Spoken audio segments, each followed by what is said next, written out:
बासुकीनाथ बाबा की। डीजे नीरज राज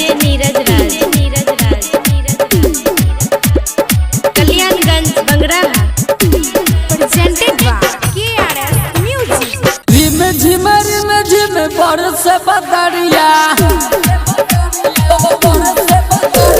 नाचता बे बाबा सब बन के कबरिया। रिम झिम बरस बदरिया नाचता बे बाबा सब बन के कबरिया।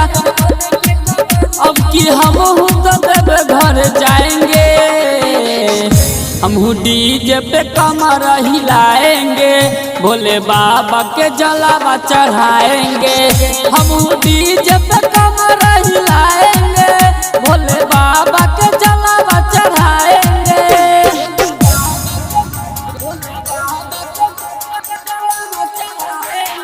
डीजे नीरज राज प्रेम से बोलो देवघर वाले बाबा की। कल्याणगंज बंगराहा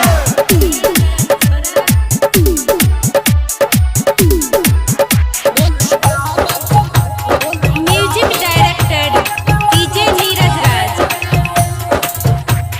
भेज के रोशनवा से गांजा मंगवाएंगे, विक्की बिहारी संग चिलम लेके आएंगे। भेज के अमिताभ से गांजा मंगवाएंगे, विमला विशाल संग चिलम लेके आएंगे। बोल जय कर भोलेनाथ के हम भी, बोल जय कर भोलेनाथ के हम भी, चिलम को खूब धधकाएंगे।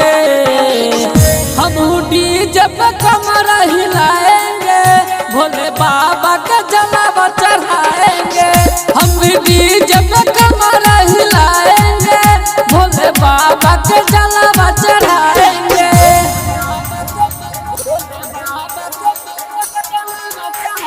डीजे नीरज राज कल्याणगंज बंगराहा गौरव डिजिटल रिकॉर्डिंग स्टूडियो कांचा चौक।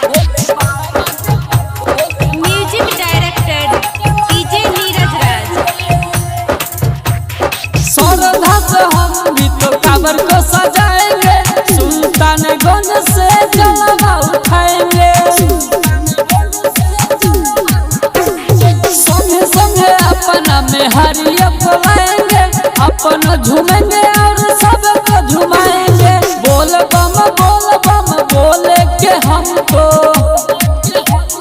बोले बम बोले के हम तो दूसरों को जोश जगाएंगे।